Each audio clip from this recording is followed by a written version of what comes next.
Convido você, meu irmão, minha irmã, a abrir a sua Bíblia no livro dos Salmos, é o texto no qual nós iremos nos debruçar nesta noite. Livro dos Salmos, exatamente no Salmo 130. É um cântico de romagem. Enquanto o povo de Deus caminhava, ele cantava este salmo. E a minha proposta nessa noite é que nós possamos assumir este salmo como a nossa oração nesta noite e doravante ao longo da semana. O texto nos diz, Salmo 130, assim nos diz o texto: das profundezas clamo ao Senhor. Das profundezas clamo a ti, Senhor. Escuta, Senhor, a minha voz, estejam alertas os teus ouvidos a minhas súplicas. Se observares, Senhor, iniquidades, quem, Senhor, subsistirá? Contigo, porém, está o perdão, para que te temam. Aguardo o Senhor, a minha alma o aguarda. Eu espero na sua palavra. A minha alma anseia pelo Senhor, mais do que os guardas pelo romper da manhã. Mais do que os guardas pelo romper da manhã. Espere Israel no Senhor, pois no Senhor há misericórdia, nele copiosa redenção. É ele quem redime a Israel de todas as suas iniquidades. Vamos orar, abaixa a sua fronte. Eu quero convidar um outro amado irmão, presbítero Anderson, a vir aqui à frente e dirigir a igreja em oração neste momento. E que Deus assim nos abençoe com a sua palavra que é viva, inerrante e eficaz. Senhor Deus Todo-Poderoso, nós damos graças a Ti, clamamos ao Senhor por Teu perdão, pela Tua graça, pelas Tuas ternas misericórdias sobre esta igreja, ó Pai, sobre a vida dos nossos amados líderes, sobre os nossos irmãos, ó Deus. Em nome de Jesus, ó Pai, fala aos nossos corações através da Tua poderosa palavra que percorreu gerações e gerações e nos alcançou aqui, ó Pai, no nosso idioma, de uma forma aberta, onde podemos lê-la, refletir a respeito dela e, mediante Teu Santo Espírito, compreendê-la em nossas vidas. Por isso eu te peço, ó Pai, tem misericórdia de nós, esclarece-nos a Tua vontade, as Tuas santas verdades, e que possamos, ó Pai, sair daqui diferentes de quando entramos, ó Pai, pela percepção que o Senhor nos deu. Oramos no nome santo e precioso do Senhor Jesus. Amém. Eu quero, logo de início, compartilhar o tema desta mensagem, clamando pelo socorro de Deus. Clamando pelo socorro de Deus. Ao longo desta semana que se findou e desta que já se iniciou, você clamou pelo socorro de Deus em suas orações, em suas preces, em suas devocionais? Nós sabemos que o livro dos Salmos, ele é constituído de tocar com cordas, e o livro dos Salmos, exatamente no Salmo 130, nós podemos afirmar que faz parte do livro 5 dos Salmos. E esse livro 5 dos Salmos, ele nos apresentam, que vai do Salmo 107 até o 150, o final do Saltério, intitulado Doxologia. Doxologia é a glorificação final, e a doxologia ela sempre tem uma característica, ela termina com a expressão amém ou aleluia. E nós vemos aqui no Salmo 130, são salmos de lamentação individual. O salmista, de forma individual, mas também de forma comunitária, ele convida a comunidade ao lamento, por isso que são salmos de lamento. Mas, se você olhar o título em negrito, das profundezas clamo a ti, Senhor, embaixo tem um subscrito. O nome desse título lá embaixo, ou subtítulo, é subscrito. E o subscrito nos apresenta o quê? Que é um salmo de romagem, é um salmo de peregrinação. Portanto, é correto afirmarmos, olhando para este salmo, que este salmo aponta para o Redentor dos peregrinos. E aqui nós começamos a nos identificarmos com este salmo. Por quê? Porque nós somos peregrinos. Nós estamos peregrinando rumo a Jerusalém celestial. Então, logo de início, no subscrito, nós somos convidados a olhar com carinho para este salmo. Este salmo, é bem verdade que o Salmo 130, ele é um dos mais apreciados pelo saltério. Por exemplo, era um dos salmos prediletos de Agostinho, de Lutero e do próprio Calvino. Um dos grandes escritores puritanos, conhecido na história e nos escritos como o príncipe dos puritanos, John Owen, ele vai escrever um comentário de mais ou menos 500 páginas, somente debruçado neste salmo. Tamanha a beleza, tamanho o carinho que ele tinha por este salmo. Lutero, citado anteriormente, ele olha para este salmo e com toda a instrumentalidade musical que Deus o dotou, ele vai musicalizar o salmo em 1523. Portanto, nós podemos olhar para este salmo e também dizer que ele é um salmo paulino. Por que ele é um salmo paulino? Porque, se você olhar atentamente, é um dos salmos que apontam para o Evangelho e a graça de Deus, nos quais são evidenciados de forma bem clara no texto.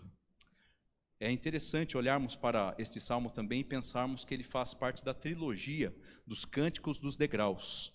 O povo de Deus, ele vai peregrinando e vai caminhando até Sião, e nesse contexto 3 festas emergem no âmbito do povo de Deus. A primeira festa é a festa da Páscoa, a festa da libertação do cativeiro egípcio.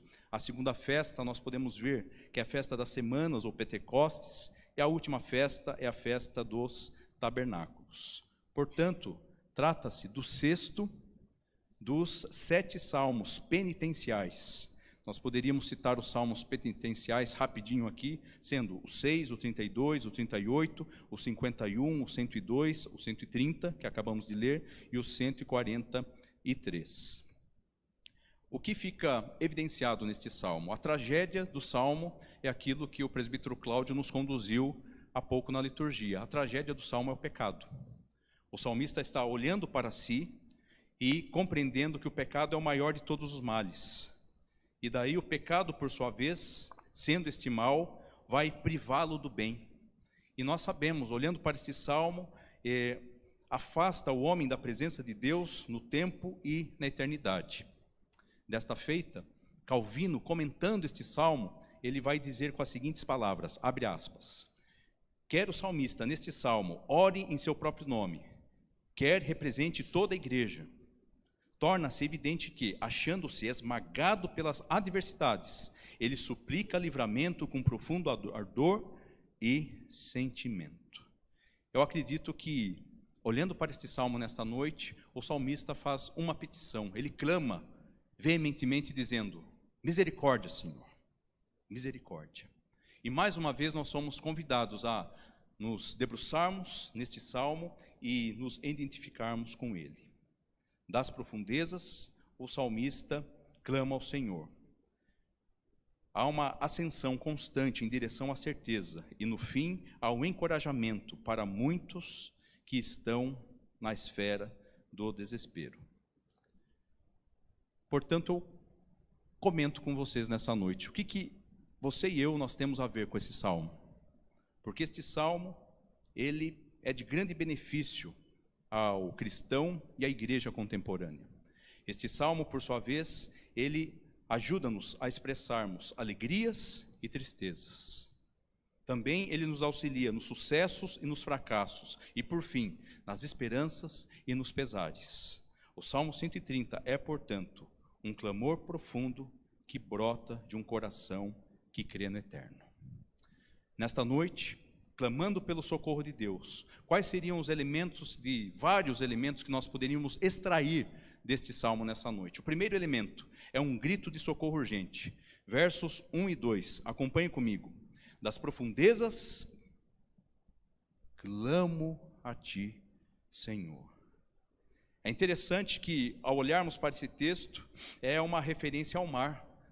O salmista é um náufrago. Se você abrir a sua Bíblia lá em Isaías 51:10, nós temos o seguinte texto: não és tu aquele que secou o mar, as águas do grande abismo, aquele que fez o caminho no fundo do mar, para que passassem os remidos? Assim voltarão os resgatados do Senhor e virão a Sião com júbilo, e perpétua alegria lhes coroará a cabeça. O regozijo e a alegria os alcançarão, e deles fugirão a dor e o gemido. É interessante que na nossa tradução não aparece a expressão água, mas essa expressão no hebraico das profundezas, o salmista está dizendo que ele está afundando, está submergindo, e das profundezas ele clama ao Senhor. Das profundezas ele faz a sua prece ao Pai. Portanto, aqui nós podemos destacar de forma bem prática e eficaz dois fatos. O primeiro deles é a condição desesperadora do salmista. Das profundezas clamo a ti, Senhor. Ele está desesperado.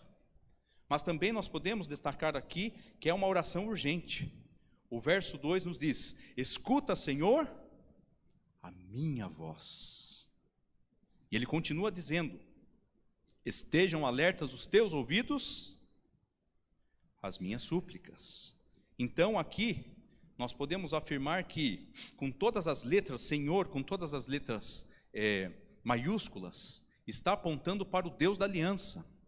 Então o salmista ele tem um conhecimento tácito, do qual ele ora para Deus, mas não é um Deus com D minúsculo. Muito pelo contrário, é o Deus pactual, é o Deus Yahvé, é o Deus da aliança. E por isso que ele clama abertamente a esse Deus. E ele, sendo um náufrago, ele está tragado pelas profundezas das iniquidades, dos seus pecados, cônscio do abismo que existe entre ele e Deus. Ele está resoluto em pedir socorro a Deus, porque ele sabe que o fruto do pecado que fora cometido o colocara nessa situação. Por isso que ele clama veementemente, das profundezas do mar, enrolado até o pescoço pelas algas do pecado, ele vai clamar através das suas angústias, em profundo abismo. Ao olharmos para esse texto, nós podemos dizer também que o salmista faz um movimento duplo nos versos 1 e 2. Ele clama, mas ele também pede o auxílio de Deus. Escuta, Senhor, a minha voz. Seria mais ou menos: escuta, ó Deus, os meus gemidos, escuta, ó Deus, as minhas dores. E por isso que aqui nós temos, além da condição desesperadora, nós temos uma oração urgente. Logo, ele deseja que Deus ouça, que Deus considere, que Deus avalie, que Deus pondere o seu pedido. Interessante, porque ao olharmos para este salmo, o salmo ele inicia-se com um grito urgente por socorro. E aí eu faço das várias intersecções que nós temos nesse salmo, a primeira delas. Você já se viu nesta situação? Você já clamou das profundezas ao Pai? É interessante que ao olharmos para esse texto, nós temos uma espécie, nos versos 1 e 2, uma espécie de paralelismo sinonímico. O que é isso no texto? A linha subsequente, ou seja, a linha abaixo, reforça o sentido da linha anterior. Percebam: das profundezas clamo a ti, Senhor, escuta o quê? As minhas súplicas. Mas quem deve escutar as súplicas? Esse Deus da aliança. E o que eu faço, como eu me reporto em meio ao pecado a esse Deus da aliança? Eu clamo a Ele. Das profundezas clamo a ti, Senhor. Como que nós podemos aplicar estes dois versos em nossa vida neste momento? Das profundezas, o que eu devo fazer? O que o salmista me convida em meio às profundezas, em meio à dor, em meio às frustrações, em meio aos reveses da vida? Clame ao Senhor. E daí nós lembramos de um outro salmo, Salmo 13, não é? Um Salmo 13 que você vai lembrar lá de Abacuque. O Salmo 13, ele traz o seu paralelismo ali sinonímico com 4 expressões. Até quando, Senhor? Até quando, Senhor? Até quando, Senhor? Até quando, Senhor? E nós passamos por situações assim. Eu abro um parênteses aqui. Quando eu era pequenininho, menor que o meu filho Daniel tem 9 anos. E eu sentava aí nos bancos da igreja, eram outros bancos. Eu lembro que eu sentava, eu olhava para aqueles que estavam aqui na frente, não é? O pastor, os presbíteros, e pensava assim: "Ê, povo feliz, não tem dor de cabeça, não tem problemas, não é?" A mamãe deles não corre atrás dele com a cinta? Esse povo é feliz. Mas aqui o salmista nos mostra o quê? A humanidade. O lamento em forma de clamor é a expressão da humanidade e nossa sinceridade. Logo, quando nós olhamos para esse texto, quando estivermos nas profundezas, não titubeie. Clame ao Senhor. O salmista é um modelo para nós nessa noite. E doravante. É bem verdade que, em segundo lugar, nós temos o segundo elemento desse clamor. Se o primeiro elemento é um grito urgente por socorro, o segundo elemento é a certeza do perdão restaurador. Versos 13 e 4, vamos ler todos juntos? Se...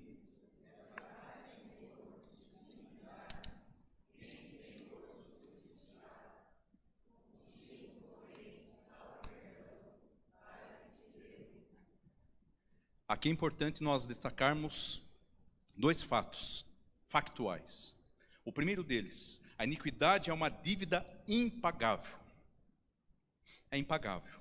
Por isso que o salmista vai expressar a seguinte, vai nos mostrar a seguinte expressão: se observares, Senhor, iniquidades, quem, Senhor, subsistirá? A ideia aqui é Deus tomando nota dos nossos pecados, das nossas transgressões, dos nossos erros, das nossas mazelas.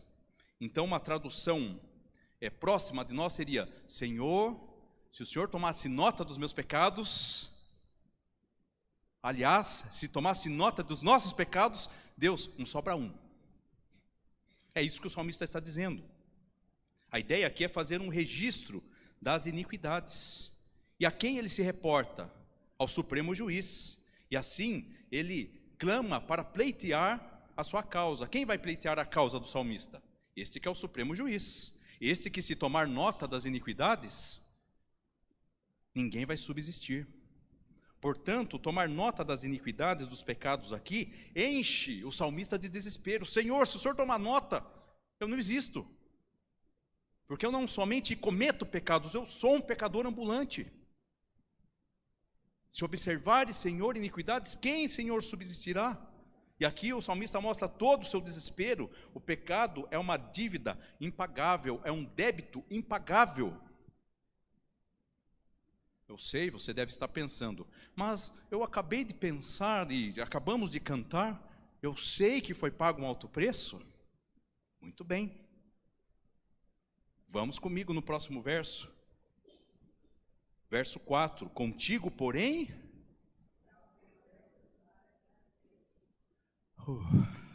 que alívio.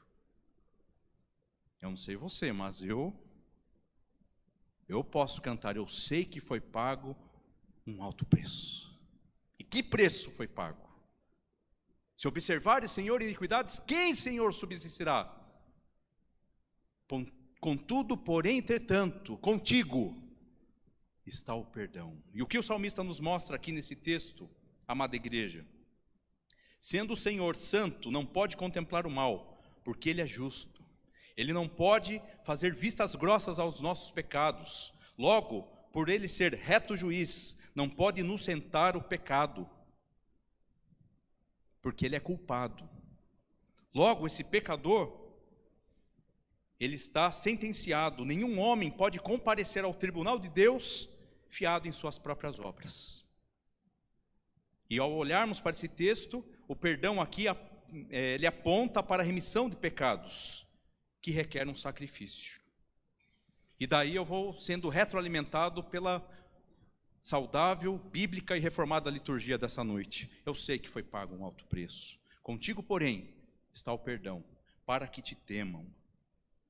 Ao olharmos para esse texto, portanto, se Deus fizer um apanhado meticuloso, detalhado, dos nossos pecados, listá-los um a um e colocá-los na balança da justiça, nós seríamos, de forma irremediável, irrevogável e inequivocamente condenados. Eu não sou digno nem de estar aqui na frente. Aliás, não sou digno de nada perante o reto juiz. mas contigo está o perdão, para que te temo. Romanos 3 vai nos dizer, a partir do versículo 10, como está escrito: não há um justo, nenhum sequer, não há quem entenda, não há quem busque a Deus, todos se extraviaram a uma e se fizeram inúteis, não há quem faça o bem, não há nenhum sequer, pois todos pecaram e carecem da glória de Deus. Logo, ao olharmos para esse texto, a certeza do perdão restaurador, ele transita em uma verdade absoluta. A verdade que o perdão é uma oferta da graça de Deus para todos nós. Por isso que o verso 4, o salmista vai mudando o tom da música. Lembrando que nós estamos no saltério. Ele muda o tom da música quando ele diz: contigo, porém, está o perdão para que te temam. E aqui o salmista, ele vai fazer uso de um paralelismo sintético, no qual a linha subsequente é a linha que acrescenta a primeira. Contigo está o perdão para que te temam, ou seja, o perdão, ele tem um fim proveitoso em si só. O perdão é pedagógico, o perdão é didático da parte de Deus para nós. Para que te temam. E daí nós podemos verificar que o perdoado deve honrar ao Deus perdoador. Como que ele faz isso? Ele explica: para que te temam. E daí vem aquela pergunta que não quer calar o nosso coração: o que é temer a Deus? Quando eu era pequeno eu pensava, quando os pastores, presbíteros vinham aqui à frente, temer a Deus era ter medo de Deus. E na minha infância eu pensava que eu poderia me esconder de Deus debaixo do cobertor. Nem dos meus pais eu escondia, porque quando o chinelo estalava, podia ter o cobertor que estivesse, não é? Spurgeon vai dizer: a gratidão pelo perdão produz muito temor e reverência por Deus, do modo que todo terror é inspirado pela punição. Portanto, temer a Deus, para Spurgeon e sobretudo para o salmista, significa honrá-lo, respeitá-lo, adorá-lo, obedecê-lo e, sobretudo, amá-lo. Isto é honrar a Deus, nos critérios do salmista. Das profundezas, o que nós fazemos? Tenha a certeza do perdão restaurador. Das profundezas, eu sou perdoado. Isaías, capítulo 1, versículo 18, nos diz: vinde a mim, vinde, pois, e arrazoemos, diz o Senhor, ainda que os vossos pecados sejam como a escarlata, eles se tornarão brancos como a neve. É um termo jurídico. Venha e acerte as contas, arrazoemos. As contas serão devidamente ajustadas e acertadas, quitadas. Diz o Senhor: ainda que os vossos pecados sejam como a escarlata, eles se tornarão brancos como a neve, ainda que sejam vermelhos como o carmesim, se tornarão como a lã. Agora sim, Mateus 11, 28. Nós sabemos os imperativos da graça: vinde,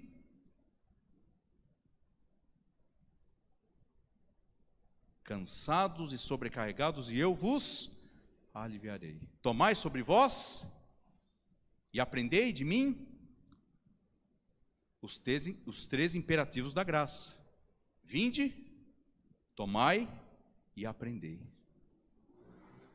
O que implica para nós nessa noite os imperativos da graça nos termos do salmista? Implica muita coisa. No momento da turbulência, no momento da dor, no momento das profundezas, não corra de Deus, corra para Deus. Não fuja de Jesus, fuja para Jesus. Em termos mais simples, não se afaste da igreja, procure a igreja. Olhando para este salmo, ainda nós temos um terceiro movimento nele, versos 5 e 6. Depois de nós olharmos para ele e identificarmos um grito de socorro urgente, um grito urgente de socorro, a certeza do perdão restaurador, nós temos também, em terceiro lugar, uma espera paciente. Versos 5 e 6, acompanhe comigo. Aguardo o Senhor, a minha alma o aguarda. Eu espero na sua palavra. A minha alma anseia pelo Senhor. Vamos juntos? Mais do que os guardas.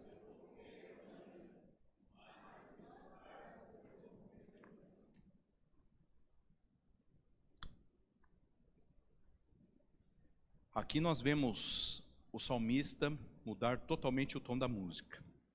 Ele vai migrar do tribunal para os muros.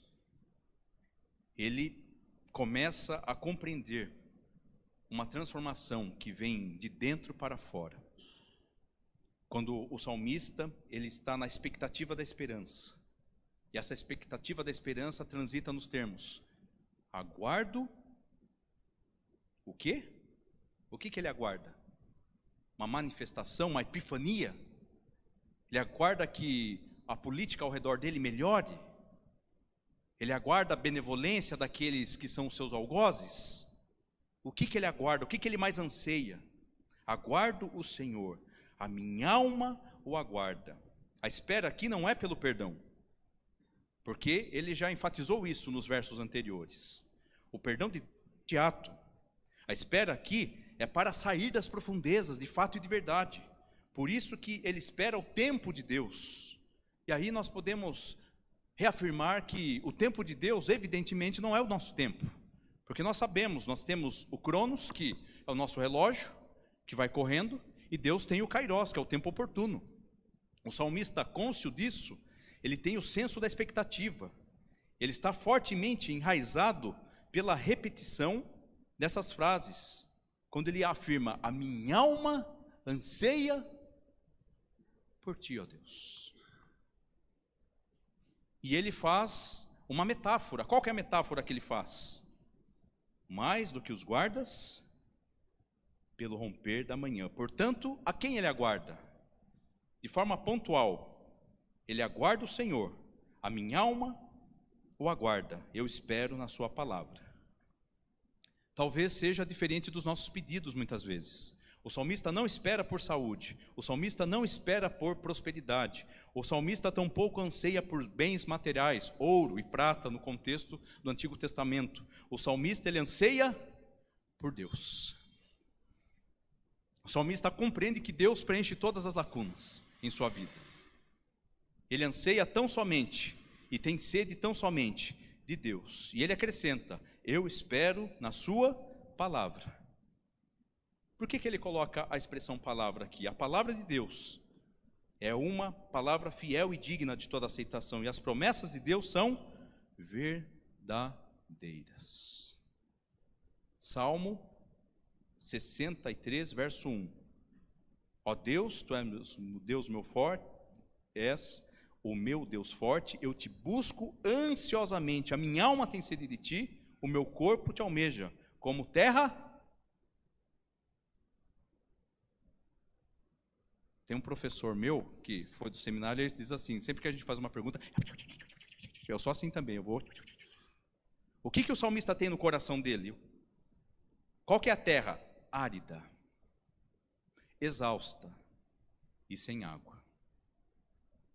Quando eu era pequeno, vinha algumas liçõezinhas da escola bíblica dominical, dizendo assim, ligue os pontos. E daí tinha 3 itens à esquerda e 3 itens à direita. Daí tinha lá os patriarcas, José, Abraão, não é? E eu ficava pensando lá, onde que eu vou ligar isso daqui? Eu não posso errar. Aqui é liga os pontos. O Salmo 63, verso 1, árida, exausta, sem água, aponta para o Salmo 130 das profundezas. Ah, então agora estou entendendo. O que é estar nas profundezas? É estar com o seu coração, com a sua vida árida. Tudo cinza, não tem alegria, não tem perspectiva. Ainda é estar com o seu coração, com a sua vida exausta. E por fim, sem água. Mas por quê? O que ocasiona isso? O pecado. O pecado. O verso 6, nessa espera paciente, como ele aguarda? A minha alma anseia pelo Senhor, mais do que os guardas pelo romper da manhã, mais do que os guardas pelo romper da manhã. Aqui ele faz uma metáfora. Nós podíamos dizer que é aquele chamado Sitis in Leben. O que significa isso? A situação vivencial do salmista. O que você tem aguardado, meu irmão? Uma promoção? O que você tem aguardado? A prometida? Não sei, não é? O que você tem aguardado? A cura? Uma cura física? De uma enfermidade? De uma patologia? Os mais legais vão dizer: estou aguardando o reverendo Renato voltar. Se todo mundo riu, depois eu falo assim: ó, Renato, parabéns, viu? Se uns 2, 3 dessem risada, eu falo: ih, Renato, olha, vou orar por você. O salmista, ele está aqui fazendo uma metáfora. O guarda ou sentinela do alto da torre, ele ficava de vigia. E a função dele no turno da noite era dupla. A primeira era quando se aproximavam uma tropa ou tropas amistosas, amigas, ele tinha a função do arauto, de avisar aqueles que estavam embaixo para abrir os portões e recepcionar essa tropa. Mas, em segundo lugar, ele tem a função também de avisar uma tropa inimiga para que os guardas fiquem de prontidão. Então, imaginemos a tensão desse guarda, toda noite, todo turno, todo plantão. Mas o salmista faz uma metáfora. O guarda, o que mais ele anseia? O romper da manhã, uma noite tranquila, e o plantão passado adiante. Graças a Deus, não aconteceu nada, nenhuma tropa chegou. Deus, a minha alma anseia mais do que aqueles guardas pelo romper da manhã que esperam ansiosamente que amanheça o dia, que o plantão seja passado, e eles vão para os seus lares e aguardam no Senhor o próximo plantão, que seja pacífico. Deus, a minha alma o aguarda, anseia mais do que aqueles guardas, ó Deus. Olha a expressão do salmista belíssima, por isso que o livro dos Salmos é um livro poético. O salmista usa da poesia e da metáfora para dizer: olha, o meu coração anseia pelo Senhor mais do que tudo nessa vida, porque ele compreende que Deus é pleno. E aqui, mais uma vez, ele faz uso daquele paralelismo sinonímico, no qual a linha subsequente reforça o sentido da anterior. A minha alma anseia pelo Senhor mais do que os guardas pelo romper da manhã. E ele repete: mais do que os guardas pelo romper da manhã. O que isso implica nesta noite para nós? Você tem esperado uma promoção no serviço? É justo. Ore a Deus, clame a Deus, coloque em oração. Você tem esperado passar no vestibular? Ore a Deus, é justo, coloque a Deus. Você tem esperado um casamento abençoado? Ore a Deus. Mas, acima de todas essas coisas, você tem que esperar mais pelo Senhor. Você tem que ser iguais àqueles guardas que anseiam. E o salmista sabe disso. O Salmo 40 nos diz, qual que é o verbo que começa? Esperei. Eu vou fazer uma pausa aqui no texto, se vocês me permitem. No recorte da pandemia, e agradeço a essa igreja que orou pela minha vida, orou pela vida da minha família, eu os amo. No recorte da pandemia, muitos doutos por aí, alguns doutos bem entre aspas, falavam assim: não, porque depois da pandemia, o ser humano vai melhorar. O ser humano vai ser melhor da pandemia. O ser humano vai ser mais sensível. O ser humano vai ser mais recíproco. O ser humano vai ser mais empático. E daí descia adjetivos.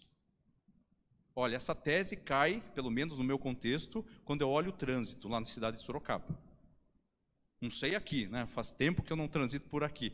Mas em Sorocaba, como o povo gosta de buzina. Se baixasse um decreto lá do prefeito Manga, tira a buzina dos carros, acho que muitos iriam perder a voz, porque eles iam ficar, não é? De tanto, como nós somos nervosos, como nós somos impacientes. O salmista vai na contraposição. Por isso que o evangelho, como já afirmou John Stott, é uma contracultura. O salmista diz: esperei. Nós temos dificuldade de esperar, não é?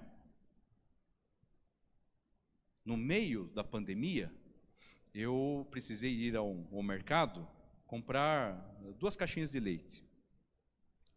E a máscara que eu estava, caprichosamente, ela estava desfiando. Eu estava bem. Mas aquela pedacinho da máscara por dentro, na parte interior, desfiando, ela, caprichosamente, eu ajustei a máscara, ela foi bem na ponta do nariz, assim, bem dentro, assim. Não pensei 2 vezes. Uma fila, umas 5 pessoas lá. Achei!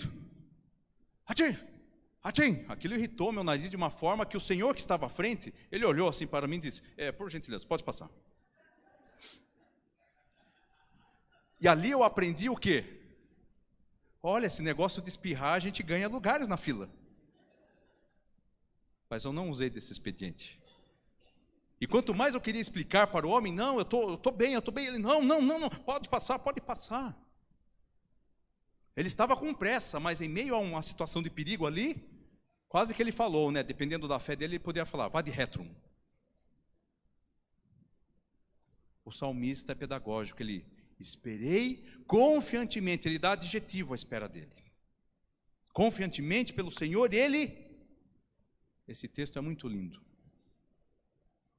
Majestoso, um Deus transcendente, um Deus imutável, que se inclina para ouvir a sua e a minha oração. Quais foram as suas orações? Eu vou pegar o recorte só deste domingo.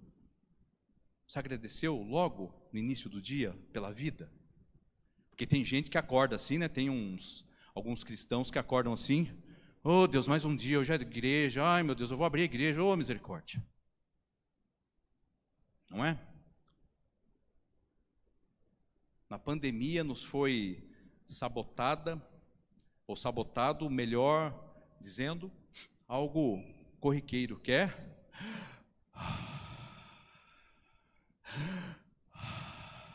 o ar que respiramos. Eu não sei quantos foram aqui acometidos, mas quando eu fui acometido, e o enfermeiro falou assim: levante um pouco que você vai até a maca. E eu deitado lá, pensei: estou bem, eu preciso da alta hoje. Ele está equivocado.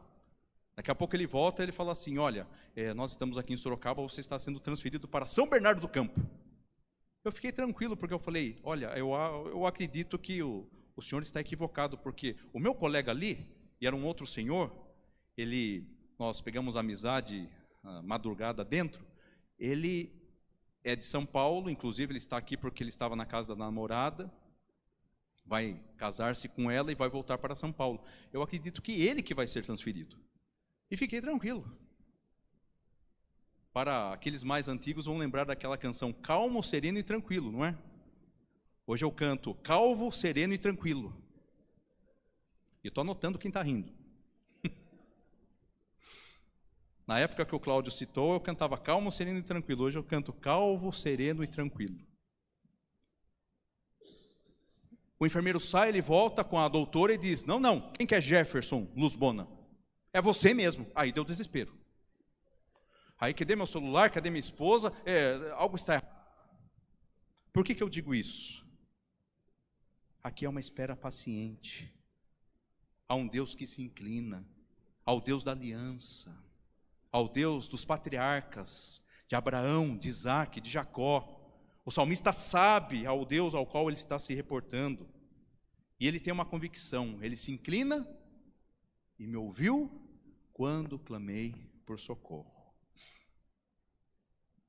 Amada igreja, Dietrich Bonhoeffer, olhando para este salmo, ele vai dizer as seguintes palavras: pela cruz de Cristo, esses salmos de lamento tornaram-se propriedade do seu corpo na terra, como orações do seu coração.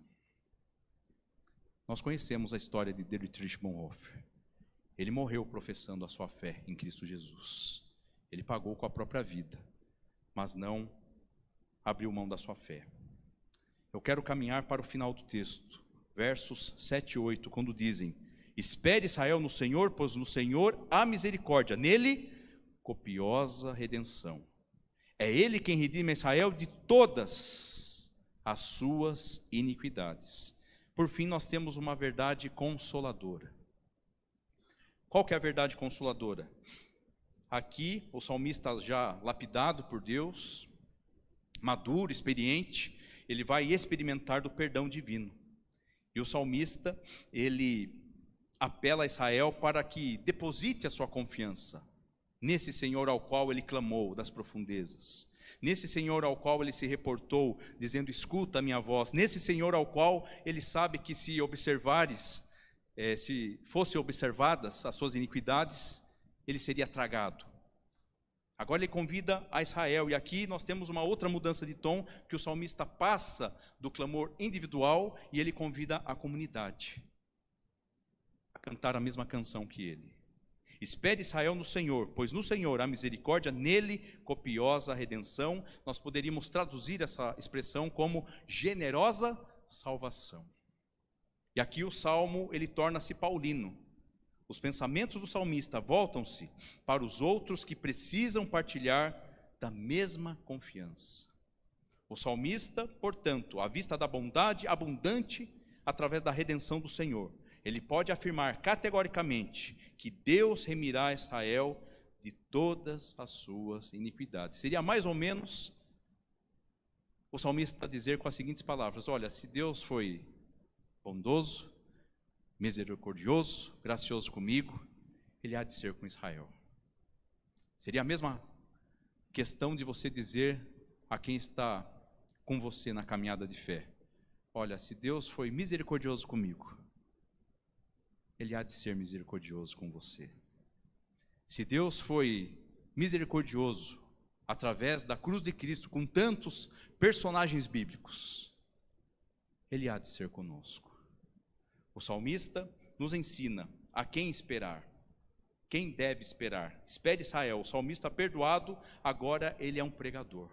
O salmista desfruta do perdão e agora ele é um atalaia deste perdão.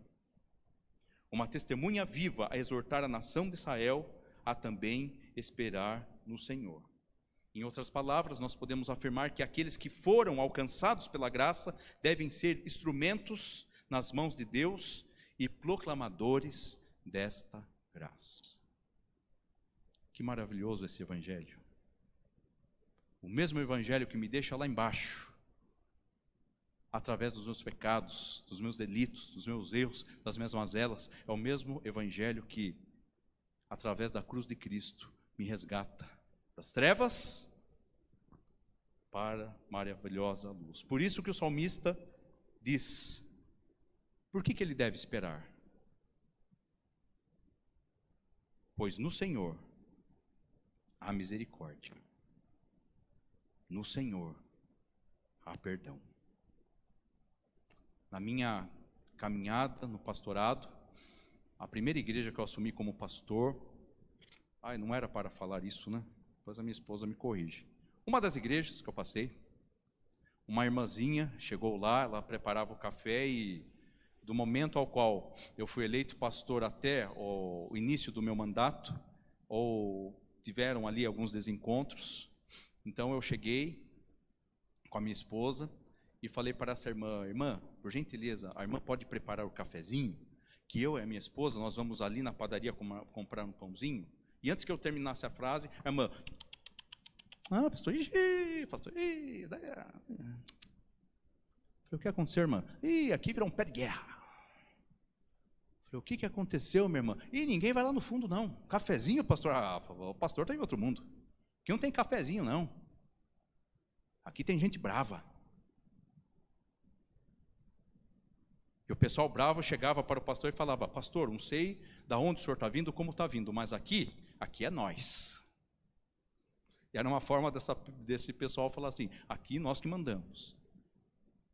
Eu falei assim: então, irmã, vamos fazer o seguinte, vamos remodelar. Eu com a minha esposa vamos fazer o cafezinho, nós vamos na padaria comprar os pães, e a senhora vem comer conosco. Pastor, mas não vai ninguém lá no fundo. Como ninguém, irmã?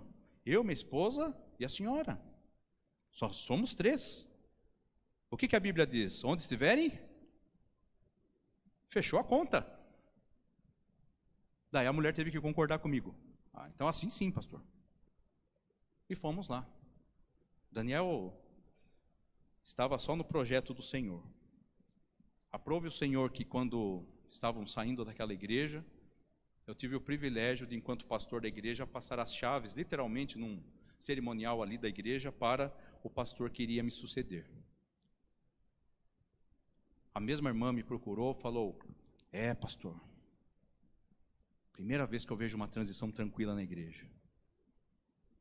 E eu falei: a irmã me convida a uma oração, que doravante seja assim, para a honra e glória do Senhor. O que o salmista diz aqui? Espere no Senhor. Por que esperar no Senhor? No Senhor há misericórdia. Ele é misericordioso, gracioso e pronto a perdoar, pois nele há copiosa, profusa, abundante redenção. O salmista, portanto, tem razões suficientes para Israel esperar no Senhor, misericórdia e redenção. E ele fecha o salmo dizendo: é ele quem redime Israel de algumas iniquidades. Dos pecadinhos não. É isso? Ou dos pecadinhos ou dos pecadões não.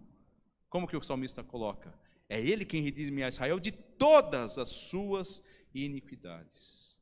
Isto nos leva, e eu estou terminando, para o Salmo 78, versos 13 e 4. O que vimos e aprendemos, o que nos contaram nossos pais. Não encobriremos a seus filhos. Contaremos à vindoura geração os louvores do Senhor e o seu poder e as maravilhas que ele fez. O que este salmo no finalzinho me convida e nos convida quando nós olhamos para a misericórdia e redenção de Deus? Eu conheço essa igreja tem a música no seu DNA. Conta as bênçãos.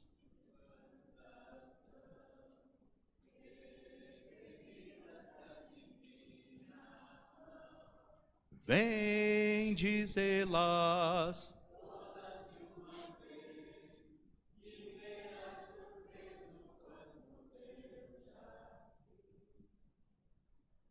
Você tem contado as bênçãos? Quais são as bênçãos que você tem a contar nesta noite de Santa Ceia? Olhando para esse texto, amada igreja, eu quero rememorar o que este salmo nos ensina nesta noite.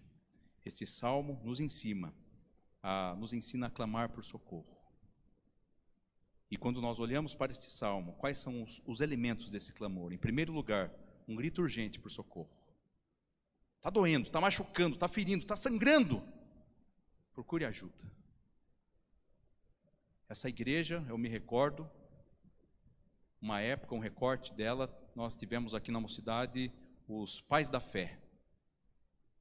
Não é? E eu lembro com saudosismo, o saudosismo é saudável, a nostalgia que é perigosa, mas o saudosismo, ele é saudável, ele traz memórias edificantes. Me lembro que eu fui almoçar na casa de um presbítero que eu conhecia pouco, conhecia muito, conversava pouco, e a partir daquele almoço eu comecei a amá-lo. Anos mais tarde, eu estava como capelão no Hospital Evangélico de Sorocaba, e eu fui visitar aquele presbítero. Eu tive que segurar as minhas emoções, porque eu lembrei daquele almoço. E quando eu cheguei para o presbítero Laércio, eu falei: amado irmão, eu jamais vou esquecer as expressões que o Senhor nos ensinou em sala de aula, na EBD. A introspecção é fundamental para a nossa fé. O que esse salmista nos ajuda? Tenha certeza do perdão restaurador, em segundo lugar. Em terceiro, tenha uma espera paciente. E por último, uma verdade consoladora. Termino citando Calvino quando ele diz: a oração é o antídoto para todas as nossas aflições. Está doendo? Ore. Está sofrendo? Ore. Está feliz? Ore. Está completando aniversário? Ore. Vamos ceiar? Oremos. Que Deus abençoe esta amada igreja. Que Deus te abençoe e te guarde número 624.